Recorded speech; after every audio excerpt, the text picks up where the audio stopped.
गएको मंसिर 3 गते गोकर्णेश्वर नगरपालिकामा पर्ने एक घरबाट चोरले 22 तोला सुनको गरगहना, 3 लाख नगद र 1,20,000 पर्ने सिको 5 घडी चोरी गर्यो। दिउँसै अर्थात् अपराह्न करिब 3 बजेको समयमा भएको चोरीमा संलग्न व्यक्ति को थिए भनेर पत्ता लगाउन प्रहरीले निकै मेहनत गर्यो।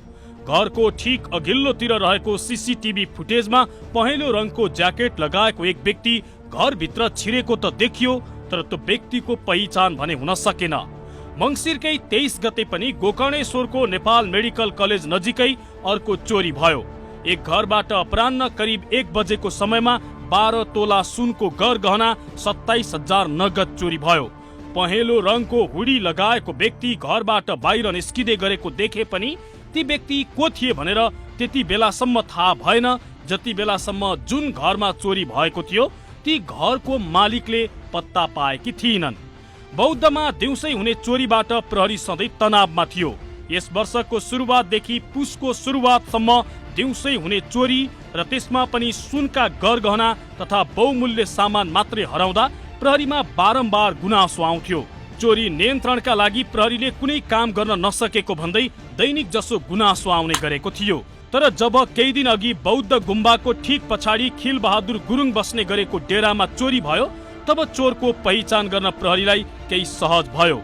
दिउँसो करिब 3 बजेको समयमा भएको चोरीमा घर नजिकैको क्यामेरामा चोरको अनुहार र चोरले प्रयोग गर्ने गरेको स्कुटर पत्ता लाग्यो। घर नजिकै रहेको एक रेस्टुरेन्टको ठीक बाहिर राखिएको सीसीटीभी फुटेजमा पहेँलो रङको स्कुटरमा चोर गएको देखियो।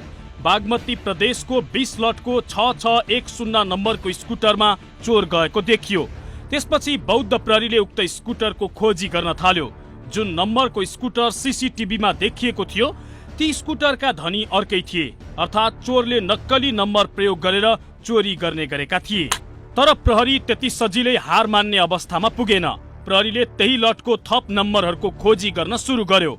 प्रहरीले बागमती प्रदेश 02-020 लटको 6611 तथा 6612 नम्बरको स्कुटर पनि खोजी गर्यो। यातायात व्यवस्था कार्यालयबाट जानकारी लिएपछि प्रहरीलाई शंकास्पद व्यक्तिको हुलियासँग मेल खाएको जस्तो लाग्यो। त्यसपछि प्रहरीले बागमती प्रदेश 02-020 लटको 6611 क नम्बरको खोजी गर्न थाल्यो। त्यही क्रममा स्वयम्भूमा बागमती प्रदेश 02-020 लटको 6611 नम्बरको पहेँलो रङको स्कुटर फेला पर्यो। स्कुटरमा सवार व्यक्ति प्रहरीसँग भएको हुलिया र चोरी गरेर भाग्दा सीसीटीभीमा देखिएको दृश्यसँग मेल खायो। व्यक्ति पहिचान भए पनि प्रहरीले तत्कालै त्यो व्यक्तिलाई पक्राउ गरेन, बरु उक्त स्कुटरलाई पछ्याउँदै अर्को स्थानमा पुग्यो। तर उक्त स्थान चोर बस्ने डेरा नभएर लागु औषध कारोबारीको अड्डा थियो, जहाँबाट लागु औषधको कारोबार हुन्थ्यो र उनीहरू प्रयोगकर्ता पनि थिए। प्रहरीले तत्कालै त्यहाँ रहेका 4 जना व्यक्तिलाई पक्राउ गर्यो। प्रहरीले स्वयम्भू क्षेत्रबाट सोनम लामा, सञ्जीव तामाङ, सनम माझी र विजय लिम्बुलाई पक्राउ गरेको थियो। चोर पक्राउ गर्न हिँडेको प्रहरीले लागु औषधका 4 जना कारोबारीलाई 26 ग्राम ब्राउन सुगर सहित पक्राउ गर्यो। तर बौद्ध प्रहरीको खोजी चोरको थियो र चोरीमा संलग्न व्यक्ति नै पक्राउ परेका कारण बौद्ध क्षेत्रमा हुने चोरीको सिलसिला खोतल्नु थियो। प्रहरीको लिस्टमा रहेका झापा जिल्ला साबिकको शरणमती गाउँ विकास समिति वडा नम्बर 5 घर भई हाल काठमाडौँ जिल्लाको काठमाडौँ महानगरपालिका वडा नम्बर 6 आरुबारी बस्ने 27 वर्षे सोनम लामा नै दिउँसै हुने चोरीमा संलग्न व्यक्ति हुन् भन्ने प्रहरीले यकिन गर्यो र यही आधारमा उनीमाथि केरकार हुँदा उनले बौद्ध, जोरपाटी, गोकर्ण लगायतका क्षेत्रका घरबाट दिउँसै चोरी गरेको स्वीकार गरे। यी विभिन्न क्षेत्रबाट उनले करिब 80 तोला सुन चोरी गरेको बौद्ध प्रहरीको भनाइ छ। यद्यपि हालसम्म प्रहरीले करिब 60 तोला सुन, 5 किलो 628 ग्राम चाँदी, केही मोबाइल, 1 लाख भन्दा बढी पर्ने सिक्को 5 घडी, मुगा लगायतका बहुमूल्य वस्तुहरू बरामद गरेको छ। चोरीमा यति ठुलो परिणामको सुन, चाँदी, नगद, त्यसैगरी लागु औषध सहित यो एकदम ठुलो उपलब्धि हो जस्तो मलाई लाग्छ। यो चाहिँ हाम्रो टिमले गरेको मेहनतको एउटा परिणाम र हाम्रो सिनियर सरहरूबाट हामीलाई प्रदान भएको गाइडेन्स, उहाँहरूको निर्देशनले गर्दाखेरि यो चाहिँ सफल भइयो। भारतमा शरणार्थी जीवन बाँचिरहेका सोनम लामा खासमा तिब्बतीयन शरणार्थी रहेको बौद्ध प्रहरीको भनाइ छ। यद्यपि सोनमले झापाबाट नागरिकता समेत लिइसकेको बताएका छन्, तर प्रहरीले हालसम्म उनको नागरिकता भने फेला पारेको छैन। विगत 13 वर्षदेखि काठमाडौँमा बस्दै आएका सोनमको अरू कुनै कानुनी पेसा र व्यवसाय छैन, तर उनको जीवनशैली भने भव्य रहेको छ। आरुबारीमा श्रीमती सँगै बस्दै आएका सोनमले महँगा फर्निचर, महँगा मदिरा र सजावटका सामग्रीहरू किन्ने गरेका छन्। यतिसम्म कि भाडामा बस्ने सोनमले घरमा महँगो कुकुर समेत पालेर राखेका छन्। उनले केही दिन अगाडि मात्रै बाथरुममा इलेक्ट्रिक गिजर समेत जडान गरेका थिए। दशैंको ठीक अगाडि लागु औषधको मुद्दामा पक्राउ परेका उनी तिहार लगत्तै धरौटीमा छुटेका थिए। त्यसपछि उनले आफ्नो चोरी धन्दालाई झनै तीव्रता दिएका थिए र सोनम आफैले 9 वटा घर देखाएर चोरी गरेको स्वीकार गरिसकेका छन्। यो टिम चाहिँ दिउँसो मात्र चोर्ने हो, दिउँसो मात्र चोर्ने र विशेष गरी अब घरमा कोही नभएको घरहरू चाहिँ ताला लागेको घरहरू फोडेर चोर्ने हो र ताला लागेको घरको चाहिँ कोही छैन भने फोड्ने। त्यसपछि घरपेटीको चाहिँ कुन तला हुनसक्छ त्यो पहिचान गर्ने, किनकि घरपेटीले चाहिँ पक्कै सुन हुन्छ, त्यहाँ नगद हुन्छ भन्ने उनीहरूको एजम्सन हुँदो रहेछ र एउटाले चोरिसकेपछि त्यसलाई बिक्री वितरण गर्ने बिचमा अर्को टिम, त्यसपछि त्यसले फेरि खरिद गर्ने अर्को टिम, यिनीहरूको एउटा सञ्जालै थियो। सोनमको चोरी गर्ने शैली पनि अचम्मको थियो। उनी चोरी गर्नका लागि प्राय एक्लै जाने गर्दथे र चोरी पनि दिउँसोको समयमा मात्रै गर्थे।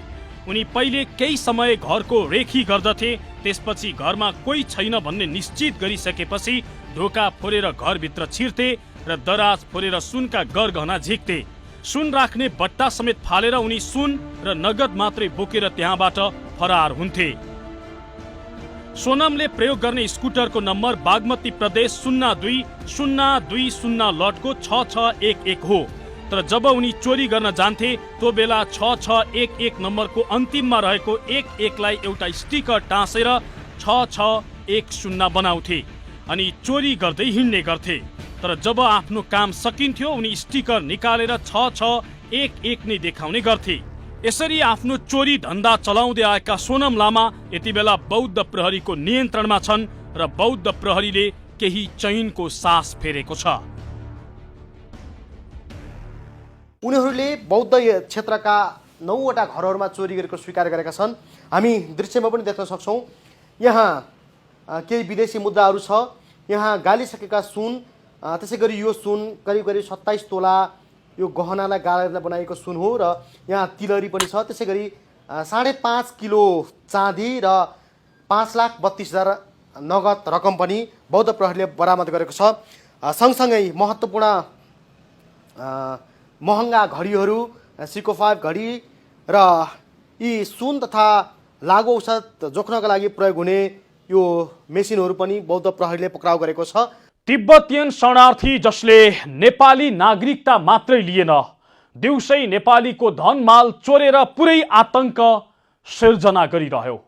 पहेँलो स्कुटर, पहेँलो लुगा र पहेँलै धातु चोर्ने यल्लो चोरले चोरीका सामान कहाँ बेच्थ्यो र आफ्नो कारोबार कसरी चलाउँथ्यो त देखाउनेछौँ, तर एकैछिनको विश्रामपछि।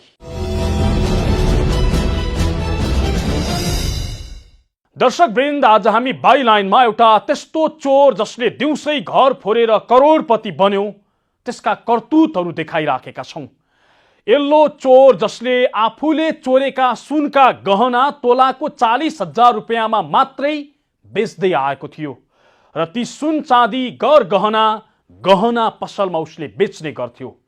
तिब्बतियन चोर सनम लामाको चोरीको सामान कसले किन्ने गरेका थिए र उसको धन्दा कसरी चल्ने गर्थ्यो, हेर्नुहोस् यो रिपोर्टमा।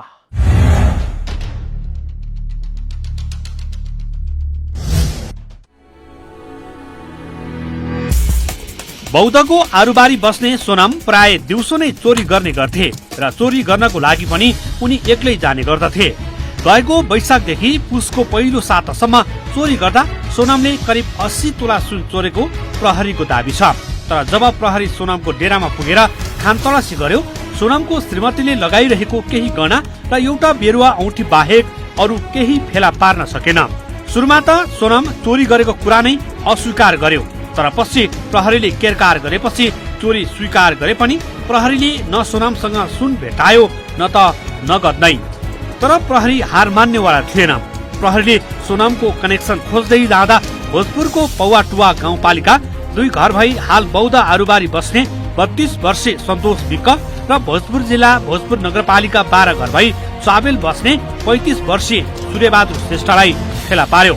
यी 2 व्यक्तिहरू सोनामले चोरेको सुन सस्तोमा लिने र सुन पसलेलाई बेच्न दिने गर्दथे। यी 2 व्यक्ति पक्राउ परेपछि उनीहरूले चोरीको सुन सस्तोमा किन्ने र गालेर बेच्ने भारत घर भई हाल गोकर्णेश्वर 6 जोरपाटी बराल पेट्रोल पम्प नजिकै श्री गणेश टन्स सेन्टर नामको सुनचाँदी परीक्षण केन्द्र नामक पसल सञ्चालन गर्दै आएका 23 वर्षीय युवराज बलु बबरा भन्ने व्यक्तिलाई देखाए र बौद्ध प्रहरीको टोली बबराको सुन जाँच गर्ने पसलमा पुग्यो। सुन गाल्ने लगायतका काम गर्ने बबराले आफ्नो पसल वरिपरि नै सीसीटीभी राखेर काम गरिरहेका थिए। बबराले विक्क र श्रेष्ठसँग सस्तोमा सुन किनेर त्यसलाई गाल्ने गरेका थिए। सुरुमा त प्रहरीलाई उक्त सुन फेला पार्न धेरै कठिन भयो। चोरीका अधिकांश सुन त्यही बेचेको भने पनि बबराको पसलमा सुन पाउनै सकिएन। तर चलाक प्रहरीले जब सबै खानतलासी गर्यो, दराजको घराको मुनि सानो पाल बनाएर त्यही नै गालेको सुनहरू फेला पार्यो र बबराको सुन चाँदी जाँच गर्ने स्थानबाट करिब 58 तोला गालिसकेको सुन बरामद गर्यो। अत्यन्तै सिस्टमेटिक तरिकाले यसलाई गाल्ने र यसको चाहिँ त्यहाँ मेसिन पनि हुँदो रहेछ।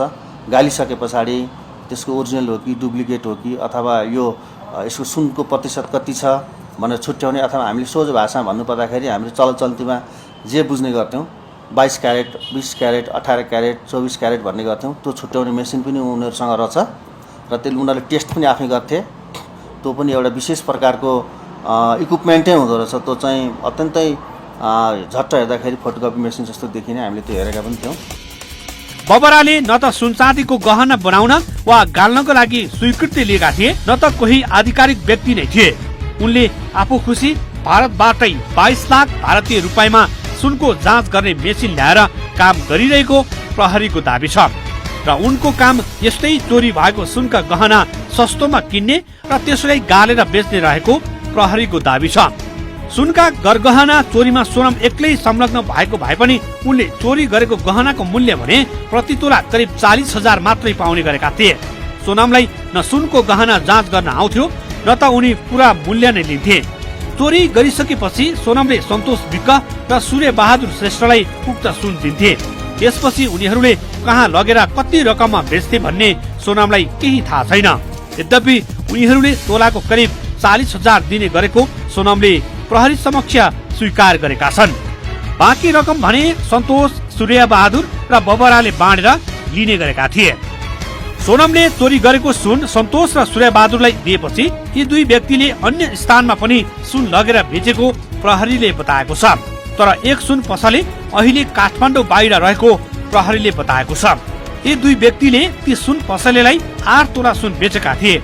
अब ती व्यक्तिलाई पनि पक्राउ गरेपछि प्रहरीले 68 तोला सुन बरामद गर्नेछ। अहिलेसम्म एकजना सुन पसले फरार छन्।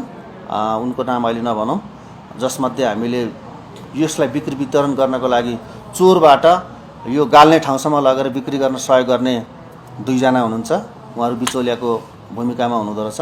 त्यसै गरी मुख्य सस्तोमा सुन किनेर त्यसको स्वरूप परिवर्तन गरेर खरिद गर्ने 1 जना हुनुहुन्छ। उहाँको चाहिँ एउटा त्यस्तो छुट्टै कोठे लिएर उहाँले धन्दै गर्नुहुँदो रहेछ। उहाँ पनि नियन्त्रणमा हुनुहुन्छ र मुख्य जो अभियुक्त हुनुहुन्छ चोरीमा संलग्न उहाँ पनि हुनुहुन्छ हाम्रो नियन्त्रणमा।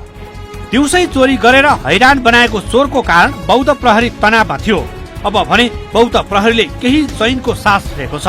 करिब 68 तोला सुन, 5.5 किलो चाँदी, 5 लाख नगद र केही महँगा घडी तथा मोबाइलहरू बरामद गरेको प्रहरी अझै थप केही सुराग र सामान बरामद हुन्छ कि भनेर लागि परेको छ। प्रहरीको लागि यो सुखद क्षण भएको बौद्ध प्रहरीका डीएसपी नवीन कार्की बताउँछन्। 1 वर्षको मेहनत पश्चात हामीले विभिन्न उनीहरूका सीसीटीभी फुटेज, हुलियाहरू, त्यसै गरी मोटरसाइकलहरूको रेक्कीहरू त्यो मार्फत चाहिँ हामीले नियन्त्रण लिएको हो। यसमा मेहनत एकदमै कडा मेहनत परेछ र अहिले चाहिँ जति पनि यो 10 वटा घर त अहिले आइडेन्टिफाई भइसकेको छ। उहाँहरू पनि अत्यन्तै धेरै प्रहरीलाई धन्यवाद दिइराख्नु भएको छ। एकदम खुसीले कतिजनाले त आँसु नै चुहाउनु भएको थियो। हामीलाई चाहिँ एकदमै न्यायको अथवा राहतको महसुस भएको छ भनेर पीडितहरूले पनि भन्नुभएको छ। त्यसमा त हाम्रो मेहनतको यो रिजल्ट आउँदाखेरि अत्यन्तै धेरै हामी चाहिँ खुसी पनि छौँ। अहिले रातको समयमा ज्यादै कम मात्रै चोरी हुने गरेको छ, किनभने राति घरमा मानिसहरू पनि हुने भएकाले चोरले प्रायजसो दिउँसो नै चोरी गर्ने गरेका छन्। प्रविधिको कारण चोर समात्न केही सहज भए पनि चोरी नियन्त्रणमा भने त्यति सहज छैन। सडक र गल्लीमा भएका कतिपय सीसीटीभी बिग्रिएका छन् भने कतिपय स्थानमा सीसीटीभी नै छैन। यद्यपि प्रहरीको मेहनतकै कारण ठूला चोरीका घटनामा संलग्न केही व्यक्ति भने पक्राउ परेका छन्।